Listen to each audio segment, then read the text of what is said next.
Good morning, everyone. I hope you're all keeping safe and well and surviving this second lockdown.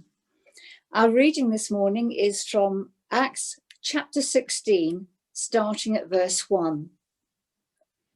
Paul came to Derbe and then to Lystra, where a disciple named Timothy lived, whose mother was Jewish and a believer, but whose father was a Greek.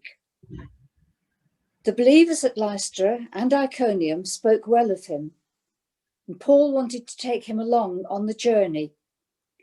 So he circumcised him because of the Jews who lived in that area, for they all knew that his father was a Greek. As they travelled from town to town, they delivered the decisions reached by the apostles and elders in Jerusalem for the people to obey. So the churches were strengthened in the faith and grew daily in numbers. Paul and his companions travelled throughout the region of Phrygia and Galatia, having been kept by the Holy Spirit from preaching the word in the province of Asia. When they came to the border of Mysia, they tried to enter Bithynia, but the Spirit of Jesus would not allow them so. So they passed by Mysia and went down to Troas. During the night, Paul had a vision of a man of Macedonia standing and begging him, "Come over to Macedonia and help us."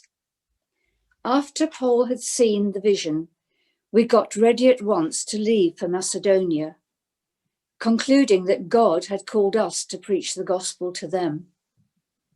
From Troas, we put out to sea and sailed straight for Samothrace, and the next day we went to Neapolis. From there we travelled to Philippi, a Roman colony and the leading city of that district of Macedonia, and we stayed there for several days. On the Sabbath, we went outside the city gate to the river, where we expected to find a place of prayer. We sat down and began to speak to the women who had gathered there. One of those listening was a woman from the city of Thyatira named Lydia, a dealer in purple cloth. She was a worshipper of God. The Lord opened her heart to respond to Paul's message. When she and the members of her household were baptized, she invited us to her home.